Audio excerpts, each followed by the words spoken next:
Faut toujours qu'il y en ait un pour prendre ma place. Quand c'est pas l'autre, c'est elle.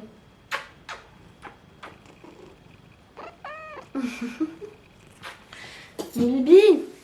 Salut à tous, on se retrouve aujourd'hui dans une nouvelle vidéo pour parler de vos histoires paranormales et j'ai super hâte de les découvrir.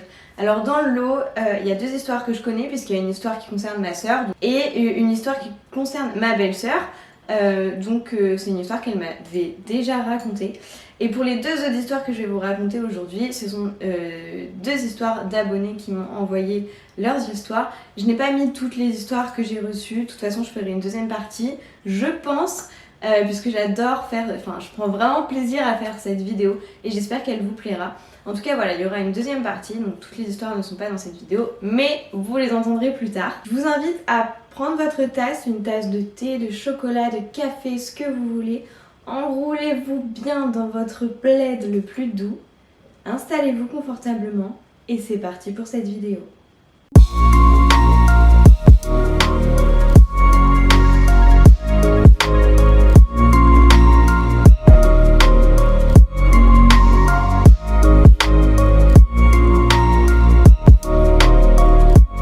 Alors cette histoire, c'est celle de ma petite sœur.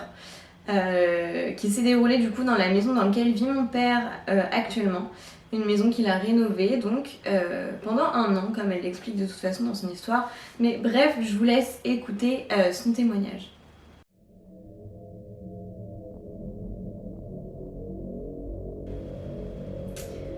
Février 2018, on emménage dans la maison que mon père a fini de rénover il y a peu et sur laquelle il a passé 1 an.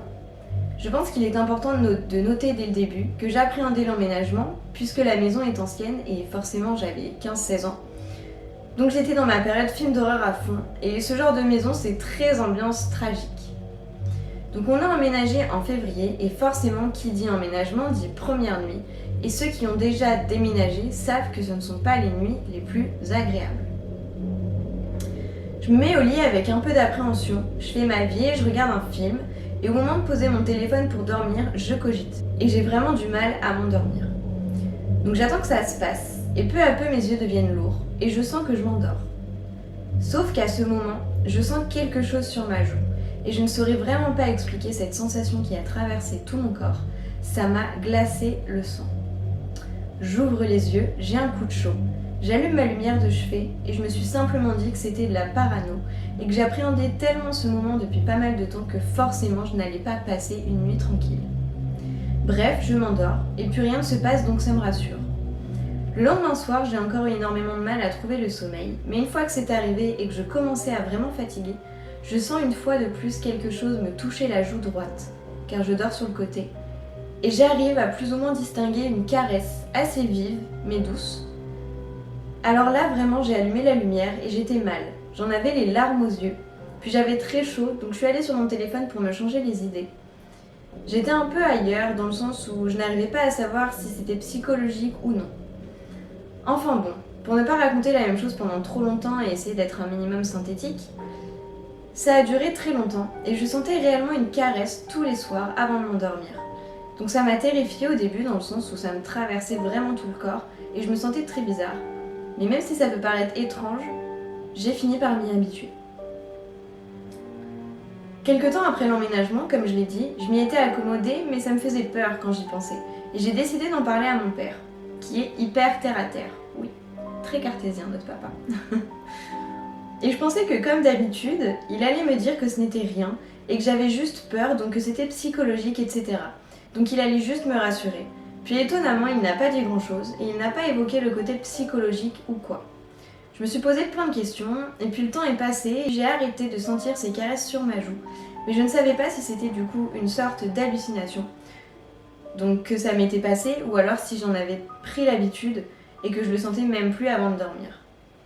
Et puis un jour, je reçois un message de ma sœur, salut, qui était au courant de cette histoire, me demandant si je ressens encore cette main me caresser le visage et sinon depuis combien de temps.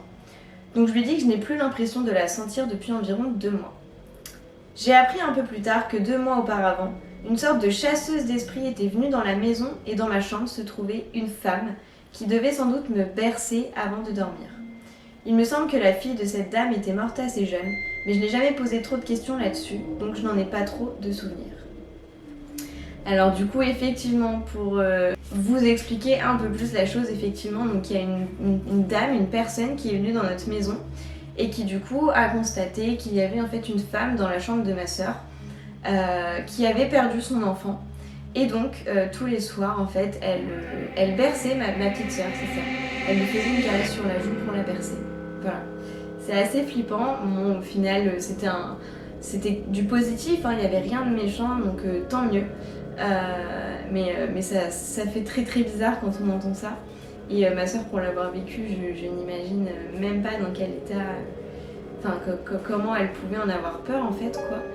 Et c'est marrant, c'est que cette chambre-là, à la base, ça devait être la mienne. Moi, j'ai jamais vraiment vécu chez mon père puisque j'habitais déjà avec mon chéri, mais j'avais quand même une chambre là-bas. Et quand ils ont acheté cette maison, et ben, il était prévu que la chambre où dormait ma soeur, ce soit la mienne.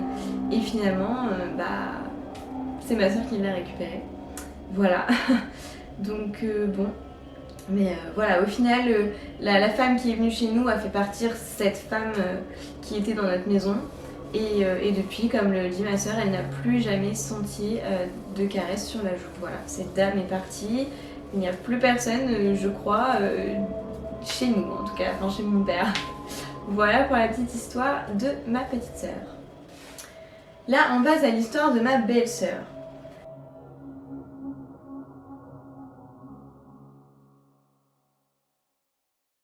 Mon histoire s'est passée un soir où je devais aller en boîte avec deux filles qu'on va appeler Sarah et Lucie.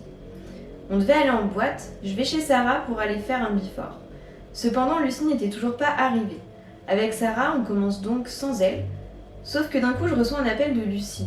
Je l'entends à peine de l'autre bout du téléphone et je peux seulement entendre qu'elle sanglote. Au bout d'un moment, elle arrive à se ressaisir et elle commence à me raconter ce qu'il s'est passé. Dans son appartement, cela faisait quelque temps qu'elle entendait des bruits anormaux. Sauf que là, elle venait d'entendre des bruits bizarres et d'un coup, elle a entendu un énorme bruit, puis elle a vu quelque chose foncer sur elle. C'était une partie de sa tringle à rideau qui a été, comme par hasard, projetée vers elle. Elle essaie de trouver quelque chose de rationnel à cela. Elle s'est donc mise à cuisiner pour changer les esprits, et lorsqu'elle a servi son assiette, cette dernière a été comme paranormalement déplacée sur toute la table pour finir cassée par terre. Quand elle me racontait ça au téléphone, je voulais absolument pas y croire et je faisais tout pour trouver quelque chose de rationnel à ce qui venait de se passer. Lucie, que je connaissais seulement depuis quelques semaines, m'avoue qu'elle ressent les esprits et qu'elle les chasse parfois. Encore une fois, j'ai cru que c'était un beau mensonge et il était pour moi impossible que ce soit réel. Sarah était encore au téléphone, je lui dis de ne pas bouger et qu'on arrivait tout de suite chez elle. Avec Lucie et une amie à elle, on se met en chemin pour aller à son appartement avec elle. Sarah prend un tas d'objets et de colliers bizarres. À ce moment-là, je ne savais absolument pas si je devais rire ou pleurer. On arrive à l'appartement de Lucie et Sarah commence à expliquer qu'elle va rentrer, voir si effectivement il y a des esprits et si elle peut les chasser.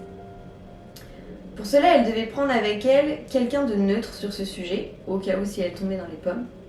On rentre dans l'appartement. L'amie de Sarah était avec nous. Cette dernière sentait également les esprits, mais cependant elle n'arrivait pas à communiquer avec.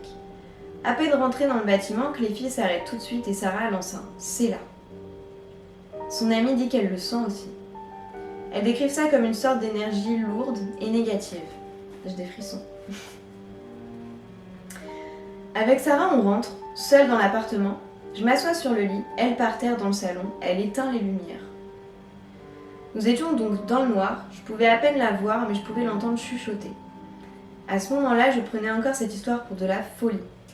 C'est à ce moment-là que tout a commencé. J'ai ressenti un frisson de ma tête à mes pieds. Puis d'un coup, sans aucune explication ni aucune raison, je me suis mise à pleurer. Des torrents de larmes et je ne pouvais pas m'arrêter. À cela est venue s'ajouter une sensation très bizarre dans mes oreilles, comme des bourdonnements que l'on entend en sortie de boîte ou bien en concert. RIP, elle met entre parenthèses. Après de très longues minutes, Sarah se lève et vient me voir. J'étais toujours en pleurs. Elle s'est mise à côté de moi et m'explique que je pleure car une femme était avec moi et elle me transmettait ses émotions. Elle était en cris et en pleurs.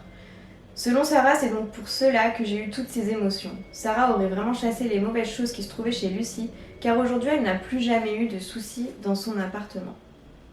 Voilà pour l'histoire de ma belle-sœur. À chaque fois que je lis cette histoire, parce que oui, faut savoir que j'ai tourné cette vidéo encore une fois, 2 fois avant de tourner celle-là, et j'espère que cette fois c'est la bonne.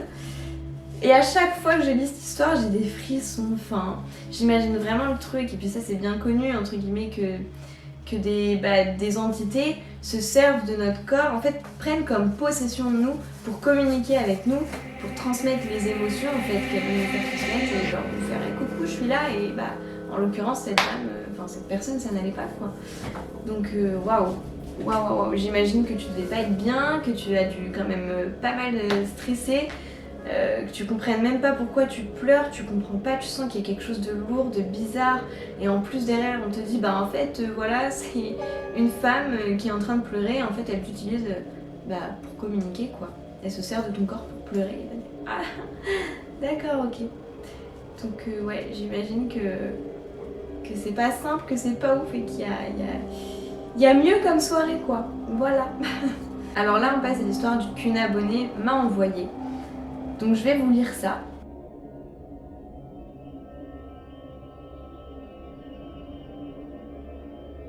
Alors moi j'ai connu quelques petites histoires, sans doute moins flippantes que d'autres, mais assez pour que ça me marque. D'abord dans la deuxième maison dans laquelle j'ai vécu de mes 7 à mes 15 ans, on a pu assister avec ma famille à plusieurs petits événements.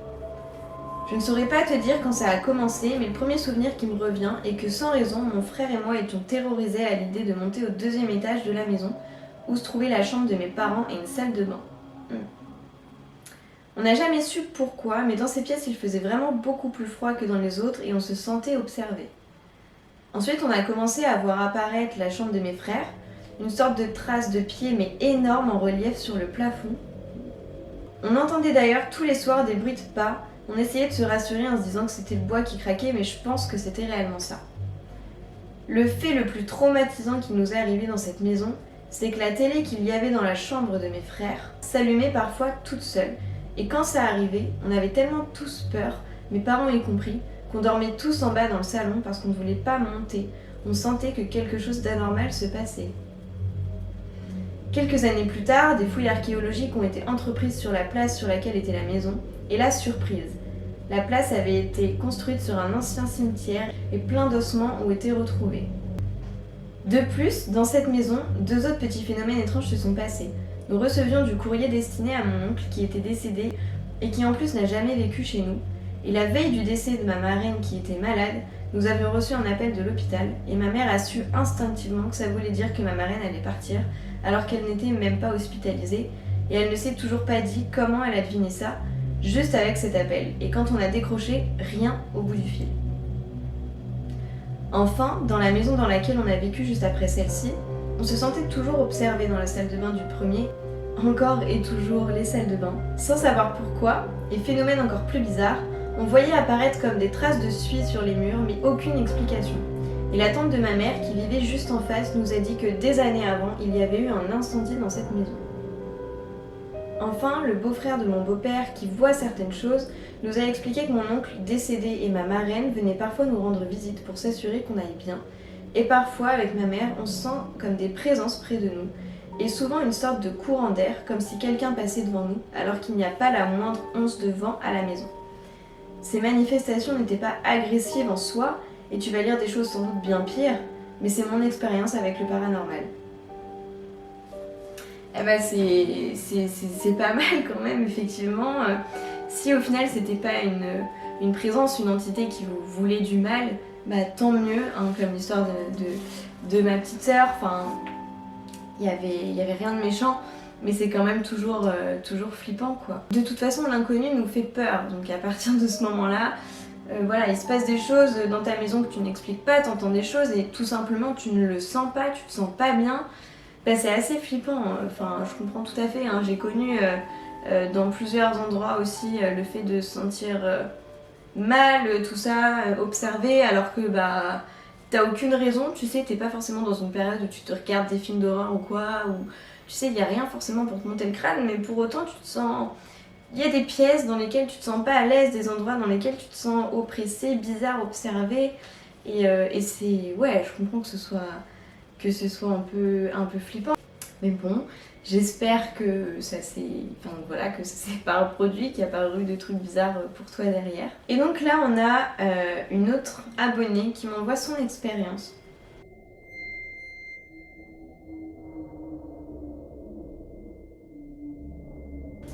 Donc je vais vous lire le premier message qu'elle m'a envoyé. Elle me dit: je te précise au cas où, mais clairement ce que je vais dire, je n'invente rien. J'aurais aucun intérêt à faire ça d'ailleurs, parce que ce que je vais raconter c'est complètement farfelu. Clairement on me prend pour une folle quand je raconte ça, aux peu de personnes à qui je l'ai raconté.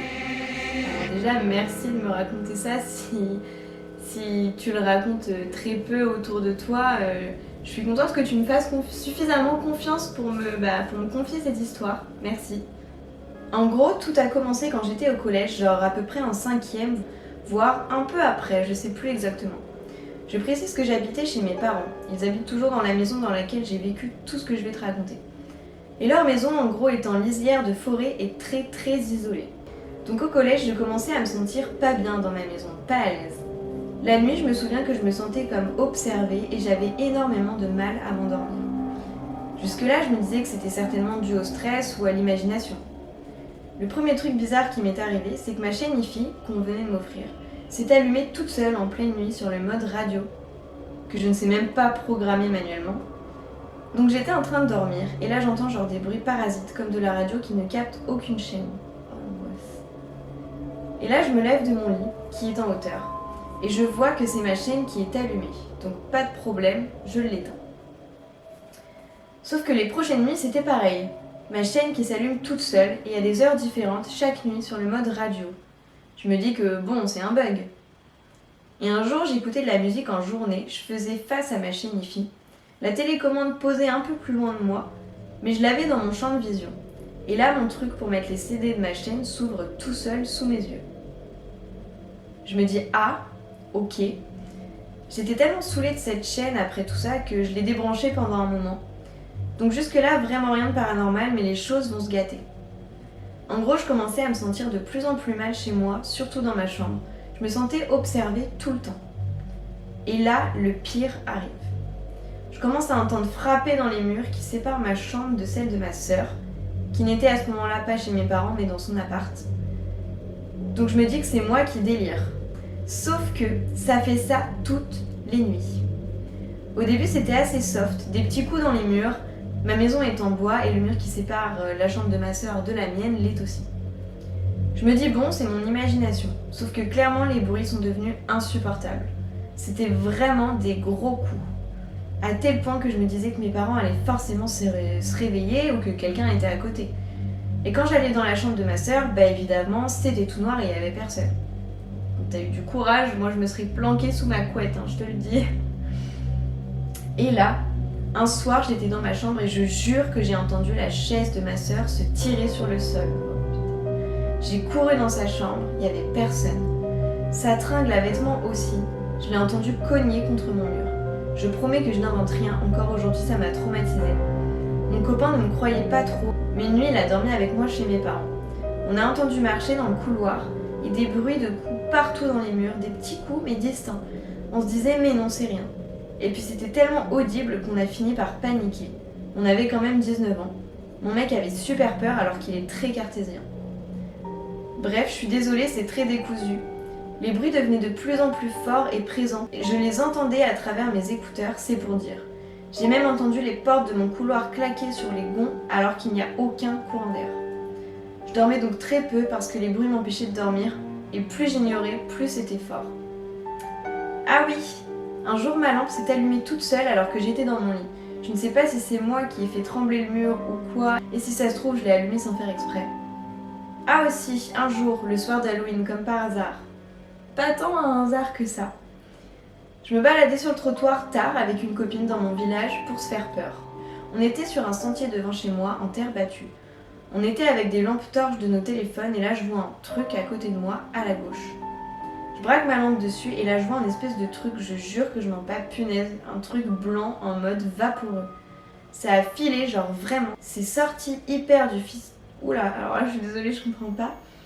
C'est sorti hyper du faisceau de lumière. Je précise qu'il faisait très très bon ce soir-là, aucune brume ou quoi que ce soit. C'est arrivé 2 fois ce truc. À 2 reprises, j'ai braqué dessus et c'est parti. En rentrant, j'en avais pas parlé à ma pote. Je dis à ma pote, t'as vu un truc sur le chemin? À ma grande surprise, elle me regarde et me dit, oui, un truc blanc vaporeux. On avait vu la même chose et on s'en est même pas parlé sur le moment. Bref, on a un peu flippé, mais ça peut encore s'expliquer. Ah aussi, je faisais des cauchemars terribles, avec toujours une femme folle qui me poursuivait. Je jure que c'était toujours la même femme. Un jour, j'ai hurlé en pleine nuit parce que je rêvais qu'elle rentrait par ma fenêtre. J'ai hurlé sur mon copain pour qu'il ferme la fenêtre. Mes parents ne pouvaient plus me voir comme ça, alors ils ont appelé quelqu'un. J'y croyais absolument pas. Ce monsieur a dit que quelqu'un vivait dans la cave au fond de notre jardin. On y a retrouvé un vieux puits d'ailleurs. Et que c'était une femme, a priori une vieille femme. À partir de là, plus rien ne s'est jamais passé. Le gars a fait un nettoyage à distance. J'y crois pas du tout, mais c'est personnel. Mais plus rien ne s'est passé. Voilà à peu près tout. Désolée, c'était méga long. Alors là, t'excuses pas, c'était super intéressant. Encore une fois, merci de m'avoir partagé ton histoire. C'est vrai que c'est assez fou. Et moi, personnellement, je te crois. Hein, enfin, mais j'imagine même pas à quel point tu devais avoir peur, je veux dire, d'entendre vraiment que ça cogne comme ça dans tes murs, le coup de la chaise là, que t'entends traîner dans la chambre de ta sœur, les pas et tout, enfin... Moi, clairement, je peux pas, hein. Et puis pour le coup de la vieille femme que tu voyais en rêve, bah ouais, c'était très probablement la femme qui vivait au fond de ton jardin. C'est arrivé à une amie, je peux pas trop raconter l'histoire parce que la personne avec qui tout ça lui est arrivé ne veut pas en parler, ce que je respecte et comprends totalement. Mais voilà, une amie pareil, elle voyait très souvent dans ses rêves une personne et il s'avérait en fait que cette personne, bah, c'était l'entité qui était présente dans les lieux, donc très flippant. Donc voilà, la femme que tu as vue à plusieurs reprises dans tes rêves, c'était très certainement celle qui était dans cette cabane au fond du jardin. Donc waouh, franchement j'ai eu les frissons en lisant ton histoire. Je suis contente de savoir quand même que ça s'est plus reproduit. En tout cas, je te remercie encore une fois de m'avoir partagé ton histoire. Donc je disais, avant que ma caméra ne coupe parce que plus de place, j'aimerais bien lui trouver un petit nom. Je sais pas, je le vois bien, genre Joey, un truc comme ça. Je vous demanderai sur Insta justement, je pense, quel nom vous aimeriez lui donner. Voilà. C'est la fin de cette vidéo, j'espère qu'elle vous aura plu. Je vous remercie beaucoup de m'avoir envoyé vos histoires, vos témoignages. Je vous remercie pour votre confiance, vraiment ça me touche et ça me fait très plaisir. J'ai vraiment hâte de filmer la deuxième partie de cette vidéo et de continuer dans ces thèmes-là parce que vraiment ça m'intéresse et j'adore ça. Donc j'espère que cette vidéo vous aura plu. Si c'est le cas, n'hésitez pas à lâcher un petit pouce bleu, ça fait toujours plaisir. Voilà, ça fait toujours plaisir de voir que notre travail vous plaît finalement. Je vous invite aussi à me suivre sur mon compte Instagram puisque comme vous pouvez le voir, j'ai plein de choses à vous faire partager au quotidien sur Instagram. Donc je vous invite vraiment à me suivre, vous pouvez retrouver mon compte dans la barre d'infos. Et je vous invite aussi à me suivre sur ma chaîne YouTube si ce n'est pas encore fait et à activer la petite cloche pour ne pas manquer les prochaines vidéos sur le paranormal. Je vous souhaite à tous une excellente journée ou une excellente soirée, une excellente nuit si vous regardez cette vidéo avant de vous coucher. Je vous embrasse et on se retrouve très vite dans une prochaine vidéo. Bye!